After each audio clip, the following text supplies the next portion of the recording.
Teddy Feinberg, Brook Stockburger, week 2 of the Teddy and Brook show. We usually do the shoot in the morning. It's the afternoon now, and it is about 175 degrees. Yeah, 175, 176. It's pretty hot out here, but it's good. Maybe I'll sweat off a few LBs.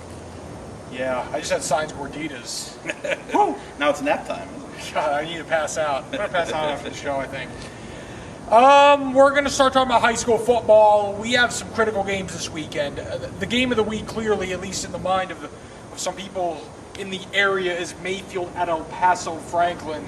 El Paso Franklin's a great football team. Yeah, Mayfield's 0-1 of the season, played a very good game at El Paso Eldorado. Yeah, Trojans went on the road last week.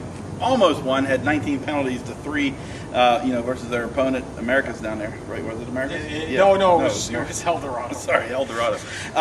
But now Franklin, it's a very powerful team down there in El Paso. This will be a chance to see where their head is. If they were able to get past that tough loss and go down there and take on this powerhouse, that'll be a really good matchup. Well, let's just look at the Mayfield statistics real quick before we go any further, because the scoreboard tells one side of the story. Brooke already alluded to the penalty situation, but this is what we see. We see 400 yards of total offense, 300 of which came on the ground. We see a brand new team offensively really put on a good show. A team, frankly, with some question marks. Yeah. No Jim Bradley, a lot of new personnel. They really held their own down there. If that game's played at the Field of Dreams, Mayfield wins. So I think it's business as usual at Mayfield. At least if we can only judge off 1 week, they should be one of the top teams in the state. Some other games to note: Oñate is hosting Socorro, Texas tomorrow. That would be a nice game for the Knights to win at home. Oñate has improved over the past year, but the jury, I think, is still out. Yeah, they're starting out better than they did last year. Last year, they really stumbled in their their debut with their new coach last year. But they got things together. They played well towards the end of last season. They're close, but how close? How much is that going to relate to wins and losses? It should be pointed out, Brooks' son is the center on the junior varsity team there. Freshman, sorry, Tyler. And then, of course, we have Cruces High on Friday night. They are hosting Eldorado from Albuquerque. Cruces High is one of the elite teams in the state. Centennial High School goes and plays El Paso's JV team tomorrow as well. Mesilla Valley Christian's on the road. Gadsden High got a W week 1 too, and a former Pittsburgh Steeler kicker, Roy Girella. They beat Hobbs 34-30. Gorillas, they'll be happy that fan club, and they beat a very good team, Marquis. It's a great win for Gadsden. Just a great win, seriously. I mean, we're happy for them up here. Let's move on now to Aggie football. They're 1-0. They beat Sac State 49-19 week 1. Sac State, of course, from the FCS, and at least from a score standpoint, the Aggies won handily. Yeah, they did. They were able to, win by 30 points. Anytime you can do that, you take the win. Sure. Like you've pointed out, they still have some work to do maybe on their ground game. And boy, they're heading into a potential buzzsaw this week up in Ohio. Ohio is a very good team. Tyler Tettleton is their quarterback. He is the son of Mickey Tettleton, former Detroit Tiger catcher. That's hard to say. Mickey Tettleton. Anyone who watches the show consistently knows I'm a diehard Tiger fan. And Tyler completed 31 passes to 10 different receivers against Penn State. And that's not a shabby Penn State Big Ten defense. Not the Penn State of old, but still not shabby. And Ohio dominated 2 quarters of that game. They really did. And really, here's the thing for the Aggies. They ran the ball 40 times for 100 yards against Sacramento State. That number is going to have to improve. I don't know if it can improve against Ohio, to be honest with you. They're going to have to find a way to make it better. It's interesting. Ohio came out against Sac State. Here's a little football X's and O's for you. They played a zone defense in the back end, and they rushed forward. When they decided to blitz Penn State, the game flipped.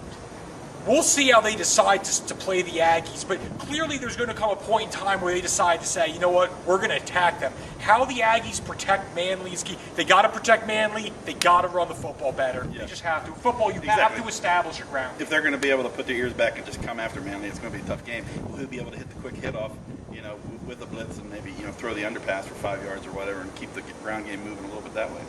As Brook alluded to, this is one of the Aggies' toughest games on the schedule easily this year. Ohio's really a 5 mid-major team. We would be remiss if we didn't mention Aggie volleyball, 5-1 record. From a consistency standpoint, they really are usually challenging for conference championships. Coach Jordan. Mike Jordan has done an absolute fantastic job. Been there for years now, and he's a great coach. Sure is. He's a great coach.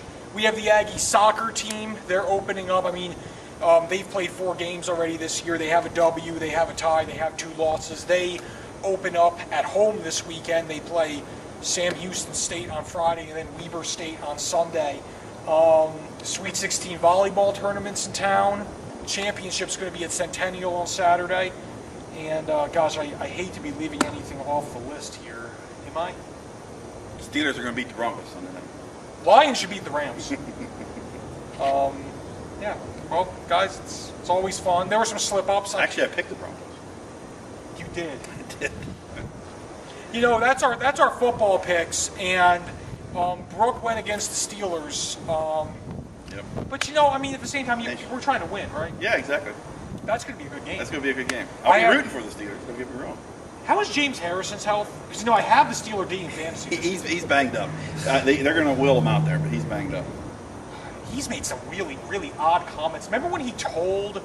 Remember the Steelers won the Super Bowl and he didn't go to the White House. He said Barack Obama should have visited them. Yes. God, that was an odd comment. Well, maybe in that case he was right. Most of his comments are odd. Yeah, he's out there. Folks, thanks for checking us out. Another good show. Thanks. See ya. lcsun-news.com, Twitter, Facebook. You know the deal. All right, now you got something interesting going on the Sun News Facebook page. Some prep cards. We do have prep cards. Lucas Pierman, he wears a number of different hats in the news. I don't know if any of you know Lucas, but great guy. He is a great guy. He does great work at the Sun News, and he's actually the guy behind the camera talking right now. That's why we're being so nice to him. No. But he came with an idea where we would develop football trading cards. We got headshots from Kim Ju Photography, E-Step Photography, Rich Chavez Photography. Thanks to all those people. And Lucas developed football trading cards that we have on our Sun News Facebook page. You can check them out. You can print them. You can like them. You can comment on them. And really, it's all about the kids. We want to get the kids' faces out there. It's a great opportunity to promote high school football in the area. There's actually a lot of good things going on Sun News Sports Facebook. If you're not involved in there, you're completely in the dark, and you really need to, wake up. It's really cool. Anything else, Luke? Steven Strasburg. Shutting him down a couple weeks early.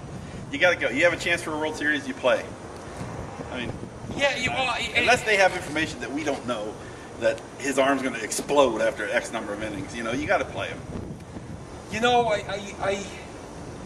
I want to agree with Brook. It's hard for me to really give a real educated answer on this issue. Clearly, I think what Brook is saying is right. The Nationals had a huge turnaround this year, and Steven Strasburg is a legitimate Cy Young Award candidate. He's had a great, maybe Johnny Cueto, R.A. Dickey. There's some other guys in the mix. Strasburg's been great. With that being said, I do respect looking out for a player's health, and they have a very good pitching staff as is. But like you said, this is their one. I guess for me, I'm really middle of the road on that. If you wait till next year doesn't happen. Maybe they should have sat him some, in September, or just had him try out the bullpen a little bit, save his innings like that. But make sure you got him there in October. I don't disagree at all. See ya.